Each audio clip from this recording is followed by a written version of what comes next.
6h, 8h30. Apolline Matin. Apolline de Malherbe.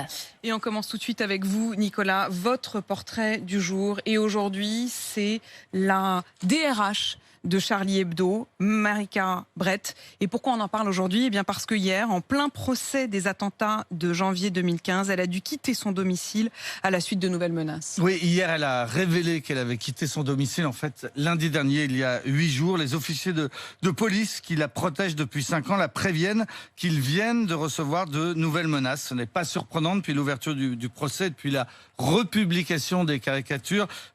Tous les collaborateurs de Charlie Hebdo ont reçu de nouvelles menaces, mais celles-ci, lundi dernier, ont été jugées suffisamment précises et circonstanciées pour que les policiers demandent à la collaboratrice de Charlie Hebdo de quitter son domicile dans les 10 minutes. Ce qu'elle a dû faire, c'est violent, dit-elle, abandonner en 10 minutes une partie de son existence, tout en sachant, dit-elle toujours, que je ne pourrai sans doute jamais revenir. En plein procès, elle a donc été expulsée de ce qu'elle appelle son dernier espace de quiétude. Elle a rendu public ses menaces et cette fuite obligée dans une interview hier au Point pour que l'on sache le niveau de tension qui entoure toujours cette affaire. Marika Brett, on la présente effectivement souvent comme la DRH de Charlie. En fait, c'est surtout une des gardiennes du temple et la gardienne de la mémoire de Charb, le directeur du journal, celui que les frères Kouachi cherchaient en priorité. Charb, celui qui a reçu le plus de balles. Charb qui a longtemps été le compagnon de Marika Brett. Aujourd'hui, elle fait jouer sa pièce tirée du livre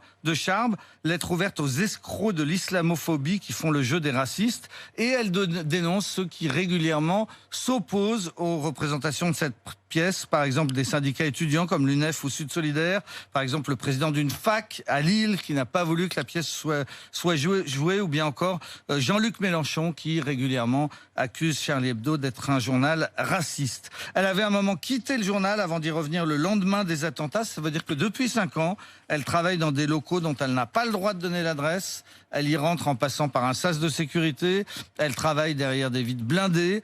Et le soir, quand elle rentre chez elle, tous les soirs, elle est accompagnée par des policiers armés qui doivent monter la garde, sauf quand il lui demande, comme lundi dernier, d'abandonner sa maison en 10 minutes. Et profitons-en pour dire ces mots, parce que vous le disiez, elle a donné une interview au Point, et elle explique, elle dit, voilà, mes officiers de sécurité ont reçu des menaces précises et circonstanciées, j'ai eu 10 minutes pour faire mes affaires et quitter mon domicile.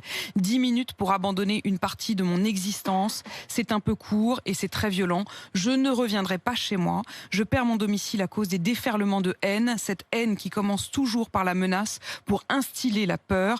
On sait comment cela peut se terminer et on le sait particulièrement bien puisqu'effectivement ce procès il a lieu et on vous le raconte tous les jours. Ne jamais oublier. Tout de suite.